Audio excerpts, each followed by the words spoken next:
Thank you.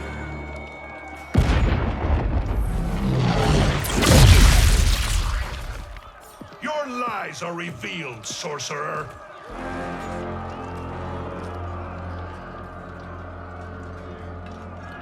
Shang Tsung? You should be more vigilant, Fuji. Shang Tsung is a name that should be familiar to people who have been around Mortal Kombat since the earliest days, as he was the primary antagonist in the very first Mortal Kombat game. In later games, Shang Tsung's name isn't always one held with the same degree of prominence, as the more prominent villain tends to be Shao Kahn or even Shinnok. In this video, we'll be taking a look at Shang Tsung's entire story. Please note that the video consists of content that we published before the release of Mortal Kombat 11 back in 2019, but now we have greatly expanded on that with completely new edits and re-recordings, and new content considering the events from Mortal Kombat 11 and its DLC, Aftermath. So, what is there to know about the first final boss of the Mortal Kombat franchise? Here, we'll explore the full story of Shang Tsung. Shang Tsung doesn't always keep the same appearance whenever he is seen. In fact, his outfits tend to vary wildly throughout each game. In some games, his hair is white. In others, his hair is darker. In some games, he appears relatively youthful, but more often, he tends to take the appearance of an older man. Shang Tsung is an evil sorcerer who has the notable ability of assuming the likenesses of other characters. While he is often allied with Shao Kahn, Shang Tsung is not at all above pursuing his own ambitions. He grows powerful by consuming souls, but also needs them to stay alive, else he will age to death. As always, it must be noted that there are two continuities within Mortal Kombat, the Midway continuity and the Netherrealm continuity. The Midway continuity is comprised of titles developed by Midway Games, the original developers of the Mortal Kombat franchise. The Netherrealm continuity, meanwhile, is comprised of games developed by NetherRealm Studios, the current developers of the franchise, starting with Mortal Kombat 2011. Starting with the Midway continuity, Shang Tsung is seen as the first major antagonist of the franchise, as he is, as previously mentioned, the final boss of the first Mortal Kombat. Prior to this, Shang Tsung was at one time a combatant in a Mortal Kombat tournament many years before the first Mortal Kombat game, but he cheated there, as a result of which he would forever need to consume the souls of others in order to prolong his own life. Shang Tsung was aligned with Shao Kahn, the ruler of Outworld, who wanted to subjugate all realms and had his eyes set on Earthrealm above all others. Knowing that Outworld would need to win 10 consecutive Mortal Kombat tournaments against Earthrealm in order to be able to invade it, Shao Kahn tasked Shang Tsung with doing exactly that. He saw some initial success, and was at one point the champion of a Mortal Kombat tournament against Earthrealm, though in a subsequent tournament he was defeated by Earthrealm's new champion, a Shaolin monk known as the Great Kung Lao. Shao Kahn would go on to make up for his defeat by training Goro, a warrior of the Shokan race, to be a champion on behalf of Outworld. In his first tournament, Goro proved victorious, killing the Great Kung Lao, and this began a winning streak for Outworld that would continue for a total of 9 consecutive tournaments across 500 years, until the events of the first Mortal Kombat game. A new tournament was on an island belonging to Shang Tsung, and another victory for Goro here would mean Outworld would finally be able to invade and merge Earthrealm. During this favorable time before the first tournament, Shang Tsung was also able to form an alliance with fellow evil sorcerer Quan Chi, to blind the warrior Kenshi by leading him to retrieve a sword that would unleash many souls for Shang Tsung's consumption, and to fight Shujinko to decide whether or not he would be allowed to participate in the upcoming tournament. Shujinko, however, would eventually decline, despite the fight ending in a draw. As for the tournament covered in the first Mortal Kombat game itself, the Outworld champion Goro is defeated by Liu Kang of Earthrealm, who also goes on to defeat Shang Tsung, leading to the collapse of the Sorcerer's Island, and ending Outworld's winning stream and resetting it back to 0. Shang Tsung flees to Shao Kahn, proposing a new Mortal Kombat tournament to be held on Outworld itself. The Emperor agrees, leading into the events of Mortal Kombat 2, where Shang Tsung is a playable character. In Mortal Kombat 2, Shang Tsung once again loses to Liu Kang here, who wins the tournament for Earthrealm once again. The entire tournament, however, is revealed to be little more than a diversion, with Shao Kahn having used it as a distraction to revive the dead queen Sindel in Earthrealm, thus allowing him to use a dimensional portal to enter the realm and begin his invasion. Sindel's revival is successful thanks to Shang Tsung's efforts and the assistance of Quan Chi and the evil Shinnok. This sets up the events of Mortal Kombat 3, which sees Shang Tsung losing to Liu Kang for a third time during Outworld's untimely failed invasion of Earth, leading to Tsung's brief imprisonment for his losses and failures. After being freed in Mortal Kombat Deadly Alliance, Shang Tsung and Quan Chi work together to revive the army of the evil Dragon King Onaga. The two plot to kill Shao Kahn and Liu Kang, and eventually succeed, only for it to be revealed later that the Shao Kahn they killed was a clone. Shang Tsung and Quan Chi's alliance is also quite a rocky one, as the two never fully trust each other and obviously have motives of their own.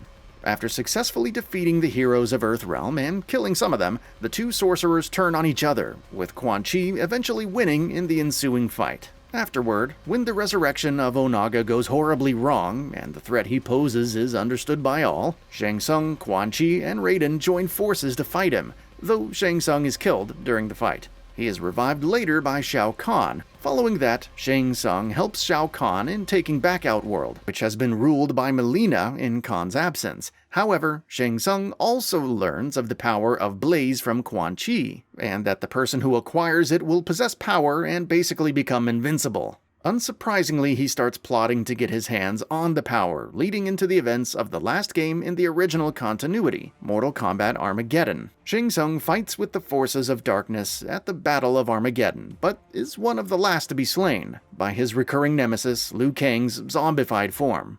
From here, we jump to Mortal Kombat 2011, which is also the beginning of the series' current continuity, brought about by Raiden hoping to avoid years of countless losses and tragedies by sending back information to his past self in hopes of being able to change the future. Mortal Kombat 2011 thus takes place chronologically at the start of the Mortal Kombat tournament scene in the original game, but as the story progresses, it deviates heavily, establishing its own chain of events. Shang Tsung is again the final boss and officiator of the first Mortal Kombat in the story mode for Mortal Kombat 2011. At times, after fights are concluded, he instructs the victor to kill their opponent, which would benefit Shang Tsung as he would acquire the dead person's soul. But this doesn't always come to pass. He does eventually confront Liu Kang in the story mode and loses to him in this timeline as well. Tsung's failures draw Shao Kahn's ire, but he pleads for more power and once again suggests holding another Mortal Kombat tournament. Shang Tsung directs an invasion of Outworld forces against the Wuxi Academy where Liu Kang's victory ceremony is being held, in a bid to make Raiden and the heroes agree to the tournament. Raiden doesn't comply at first, but eventually decides to participate. Meanwhile, it is later also revealed by Shang Tsung to Kitana that he is perfecting her by creating copies of her so-called sister Mileena being one such of them. This itself is a demonstration of his power and wickedness, to which Shao Kahn is already privy and more than happy about. Shang Tsung eventually teams with Quan Chi to defeat Kung Lao, not to be confused with the Great Kung Lao, who he descends from, though the duo loses, which would then lead to a showdown between Liu Kang and Shao Kahn, which in turn leads to Shao Kahn's death. Following that, Shang Tsung goes on to lobby for himself to become the next Emperor of Outworld, only for it to be promptly revealed that Shao Kahn's death wasn't all that permanent after all.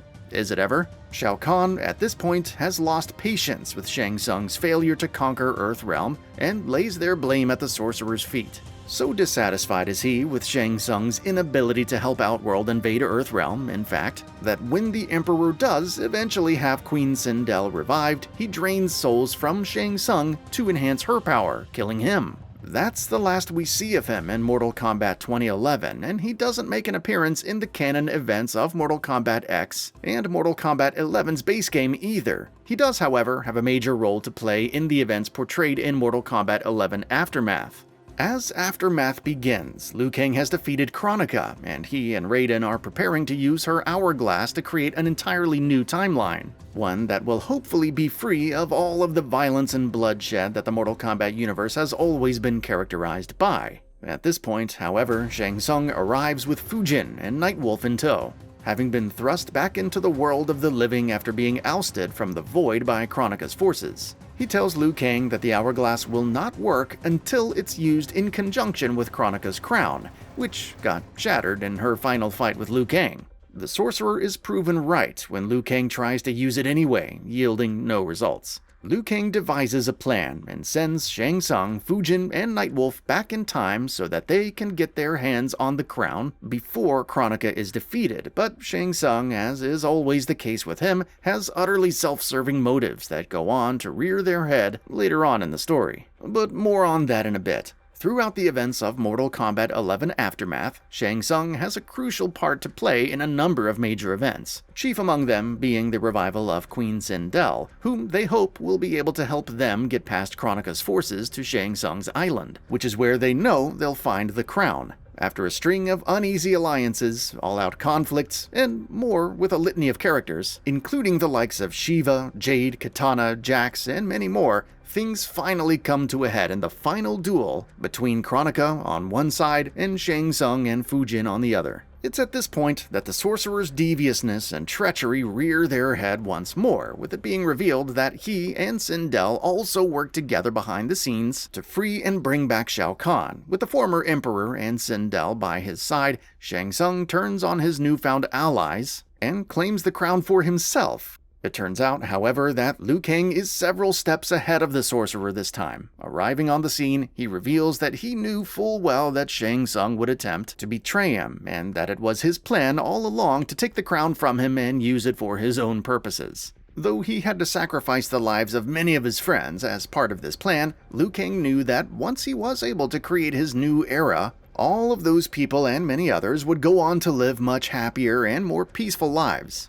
In the fight that follows, Liu Kang defeats and destroys Shang Tsung, and then goes on to use the crown and the hourglass to create an entirely new timeline. That timeline, of course, is going to serve as the setting for Mortal Kombat 1. Once again, the series is resetting the clock, though, of course, we don't yet know exactly what direction this reboot is going to take. Will it toe the line between fresh and familiar, like the 2011 title did, or will it head into entirely uncharted waters to tell completely fresh stories that portray completely new takes on familiar characters? How will someone like Shang Tsung be affected by this? He is, of course, a legacy character and holds an important place in the series' legacy as its first ever main villain. Will he have a similar role to play in Mortal Kombat 1 as well? Thankfully, we're not going to have to wait too long to find out. That's all for now. If you enjoy what you saw, please hit the like button. And if you're new to the channel, now is a great time to subscribe. We upload brand new videos every single day. After subscribing, don't forget to enable all notifications by clicking the bell icon. Thanks for watching this video, and we'll see you next time, right here on Gaming Bolt.